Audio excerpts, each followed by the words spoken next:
Hi students, आज मैं आपको रेजिस्टर्स पढ़ाना चाह रही हूँ क्लास 10 का। इलेक्ट्रिसिटी आपका एक चैप्टर है, वहाँ से एक बहुत ज़्यादा इंपॉर्टेंट टॉपिक है रेजिस्टर्स। रेजिस्टर्स की अगर मैं बात करूँ तो मैंने जितना एनालाइज किया है प्रीवियस ईयर क्वेश्चंस या प्री बोर्ड्स के, जो अभी मैंने क्वेश्चन पेपर देखा जितने भी स्कूल्स के, तो वहाँ से एक ना एक रेजिस्टर कॉम्बिनेशन का सवाल आ ही रहा था। और आप मुझे लगता है कि बहुत ज़्यादा हाई चांसेस हैं कि आपका एक कॉम्बिनेशन का सवाल तो यहाँ पे आएगा ही आएगा आपके बोर्ड एग्जामिनेशन में। तो ये टॉपिक बहुत ज़्यादा इंपॉर्टेंट है, चलिए इसको पढ़ते हैं। पहली बात, जब मैं रेजिस्टर्स की बात करूँ, पहली बात रेजिस्टेंस क्या है? रेजिस्टेंस क्या करता है? जो फ्लो ऑफ करंट है उसको क्या करता है? उसको रोकता है, उसको प्रिवेंट करता है, उसके लिए मुश्किलें पैदा करता है।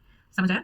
रेजिस्टेंस के बारे में पता चला। और आपको पता होना चाहिए ओम्स लॉ। ओम्स लॉ का क्या कहना है कि अगर मान लो एक कंडक्टर है, ठीक है, एक कंडक्टर है, इसके अक्रॉस जितना पोटेंशियल डिफरेंस है वो बराबर होगा किसके? जितना करंट फ्लो हो रहा होगा उस कंडक्टर के अक्रॉस। और ये डायरेक्टली प्रोपोर्शनल है एक दूसरे के साथ। मतलब जो तुम्हारे पास डेल्टा वी है वो डायरेक्टली प्रोपोर्शनल है किसके? करंट के, जो उस कंडक्टर के अक्रॉस फ्लो हो रहा है। समझ आया? पर यहाँ पे एक उसने ओम्स ने उन्होंने एक यहाँ पे कंडीशन प्रोवाइड की है, जो कि कंडीशन क्या है कि जो आपके पास टेम्परेचर होगा वो टेम्परेचर कांस्टेंट रहेगा, उसमें कोई फ्लक्चुएशन नहीं आएगी, वरना फिर आपका रेजिस्टेंस की वैल्यू भी बदल जाएगी। प्रोपोर्शनलिटी के साइन को हटाने के लिए हम यहाँ पे कांस्टेंट लगा देते हैं, जो कि हमारे पास रेजिस्टेंस जो हमें दे देगा रेजिस्टेंस। अगर मैं इसी ग्राफ की बात करूँ, if I talk about the graph, तो अगर ये रहा हमारे पास ग्राफ, मैं ग्राफ बनाऊंगी वी और आई का। वेट, मैं इसको थोड़ा इरेज कर दूं जल्दी से।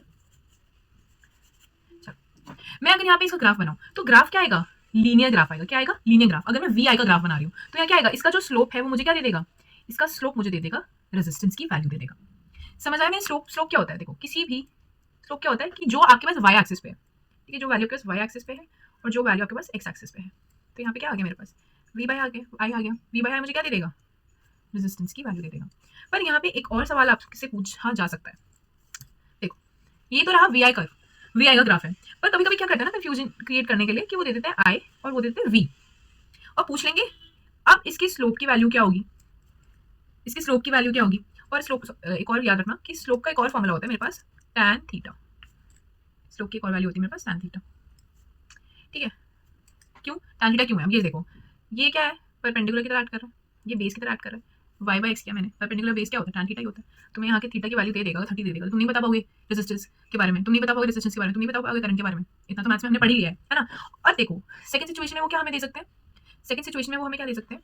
वो हमें ये वाला कर्व प्रोवाइड कर देंगे और तुम्हें कंफ्यूजन क्रिएट करवाएंगे कि अब इनमें से बताओ। अब तुम सोचोगे कि यार पढ़ा तो था, इसका क्या होगा? आर आ जाएगा इसके स्लोप की वैल्यू, बट इसके स्लोप की वैल्यू आर नहीं होगी।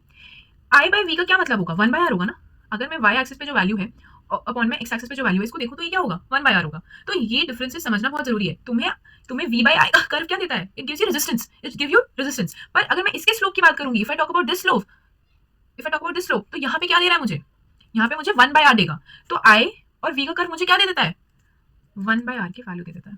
तो ये बिल्कुल कॉन्सेप्ट भूलना नहीं है। It is very important for you to understand Ohm's law, what are resistors. In next video will be talking about the combination of resistors. Okay, thank you so much.